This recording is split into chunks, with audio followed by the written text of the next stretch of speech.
Okay, let's unpack this. We're diving into a story that starts with a pretty typical college Halloween night, buzzing with excitement, and ends in this enduring, deeply unsettling mystery.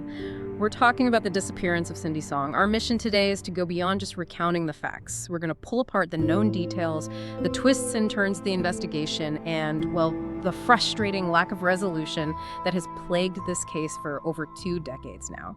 We really aim to connect the dots on this complex web of information, giving you a comprehensive understanding of why this young woman vanished without a trace, and maybe what it tells us about the nature of these cold cases. It really is remarkable, isn't it, how quickly a seemingly normal night can just transform into a profound enigma. It leaves behind so many unanswered questions that continue to challenge investigators and haunt a family, even all these years later. Yeah, that instantaneous shift from a typical night out to just gone. That's what makes this case so perplexing. So let's go back to that pivotal night, Halloween 2001 in State College, Pennsylvania. It's a bustling college town, right? Alive with students enjoying parties. Cindy Song, or Han Zhang Song as she was known to her family, was a 21-year-old senior at Penn State. She'd grown up in South Korea, moved to Virginia back in '95 to live with her aunt and uncle for high school, then went on to Penn State. Described as, happy, upbeat, small in stature, 5'1", about 110 pounds, long black hair, brown eyes, pierced ears, and navel. And like so many other students that night, she was out celebrating. She absolutely was. She spent the evening with 2 close friends, Stacy Paik and Lisa Kim. They were at a costume party at Players Nightclub. Cindy was dressed as a Playboy bunny. The 3 of them partied until about 2 a.m. on November 1st, then left the club, stopped off at another friend's apartment, played some video games. Sounds like a perfectly typical, totally unremarkable college night out. Nothing unusual there. But then, at 4 a.m., her friends dropped Cindy off at her own apartment. And that, chillingly, was the last confirmed time anyone ever saw her. And what made her disappearance so immediate and, well, chilling is what investigators found, or maybe what they didn't find. When they searched her apartment shortly after, there were just no signs of forced entry, no indication of any kind of struggle. It was almost like she just vanished into thin air. They did find some of her belongings, the false eyelashes she'd worn to the party, her backpack, her cell phone, but some really crucial items were missing.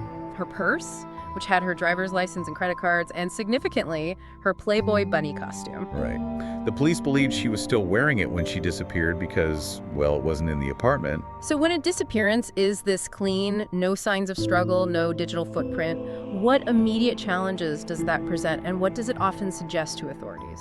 Yeah, that's a critical point. A lack of forced entry and no struggle often points investigators toward one of 2 main scenarios. Either the person left voluntarily, which, as we'll see, was pretty quickly ruled out here, or they left with someone they knew and trusted. Or perhaps were taken by surprise right outside.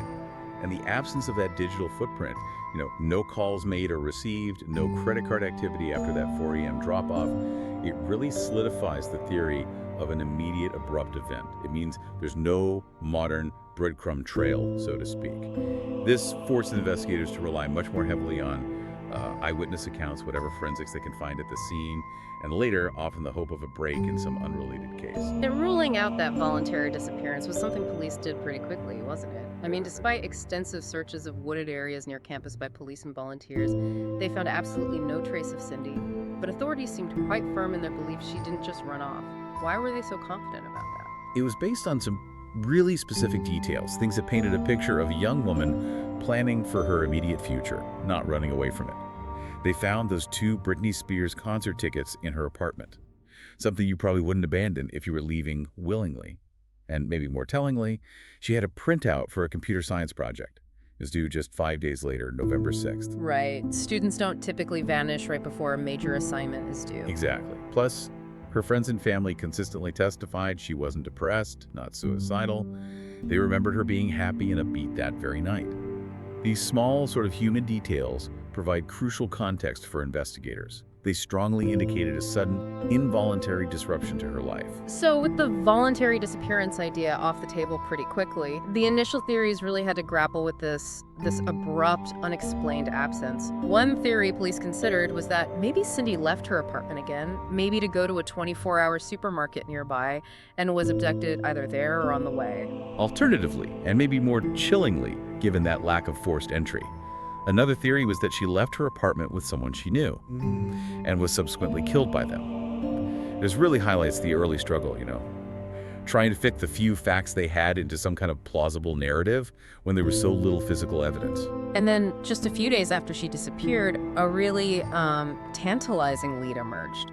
A woman matching Cindy's description was reportedly seen down in Philadelphia's Chinatown district. That's, like 200 miles from State College? Quite a distance, yes. So how do investigators approach leads like this, especially when they're so far away and seem to rely solely on eyewitness accounts? Well, this Philadelphia sighting, even though it ultimately turned out to be a dead end, is a classic example of the huge challenges you face with public tips in high-profile cases.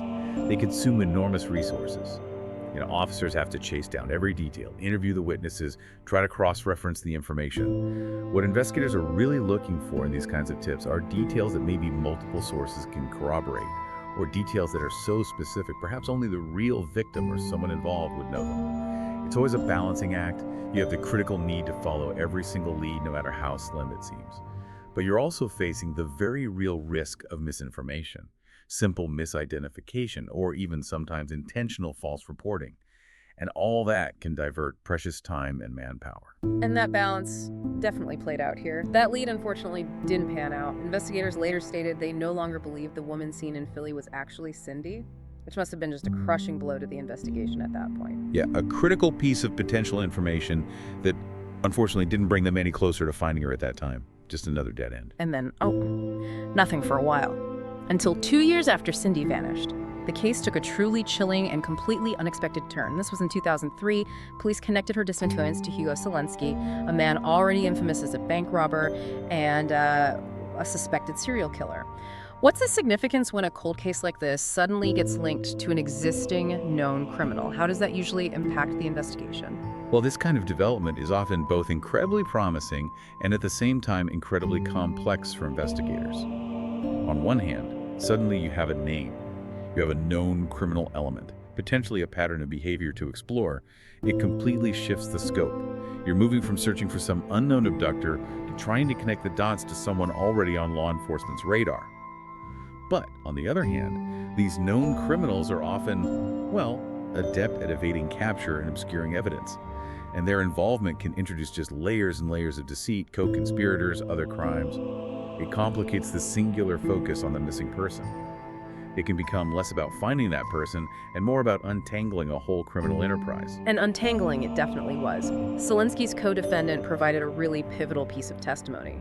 He told police that Selensky and an accomplice, a guy named Michael Kurkowski, had abducted and killed a woman from State College who matched Cindy's description. This informant even led police to a property where eventually 5 bodies were found. 5 bodies, yeah. But DNA testing proved none of them were Cindy's. One of the bodies, however, was identified as the accomplice, Michael Kurkowski. But the informant, whose other information on different cases had apparently proved correct, he insisted Cindy was buried somewhere else on that property.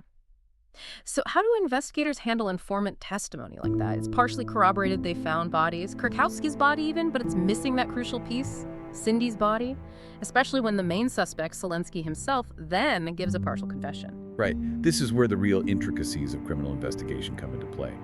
When an informant's information is partially validated like that, by finding other bodies, it does lend significant credibility to their claims, even if Cindy's remains weren't among them initially.